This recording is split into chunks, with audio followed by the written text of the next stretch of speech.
Well, it's not a gathering of English majors or experts in lighting fires. LITFest is supposed to be Little Rock's newest festival.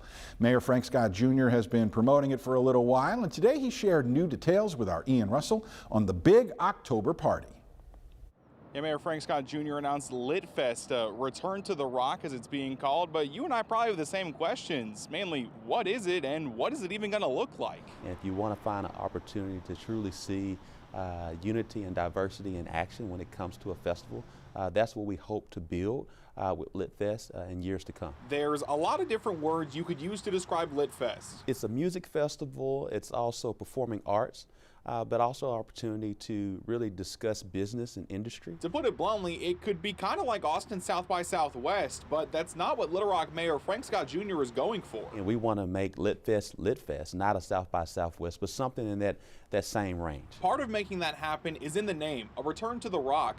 The mayor wants this to be a homecoming of sorts, especially for the city's biggest names. There'll be a lot of entertainment, there'll be a lot of food, maybe a little sports if we highlight some of the folks like a Moses Moody, a Joe Johnson, a Bobby Portis.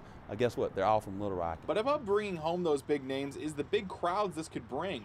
Libby Lloyd with the Little Rock Convention and Visitors Bureau doesn't have specifics just yet, but she knows tourism brings more than just people. It brings their money too. You know, the rising tide raises all the boats, and so we're excited to see how this can play out. And I know a lot of you are probably thinking this kind of feels like Riverfest. The mayor agrees. While LITFest isn't the same, Lloyd says it's good to see anything fill that void. They're going to eat out, they're going to stay in our hotels, and that's just bringing that extra revenue to the destination. So it does behoove us to support an event like this. And for Mayor Scott, that's the goal, getting people to see what the city has to offer and maybe even make that vacation for LITFest permanent. And so we want people to think about coming to Little Rock, moving to Little Rock, having fun in Little Rock, and this is a festival to create our own identity as we continue to grow forward. In Little Rock, Ian Russell, THV 11 News.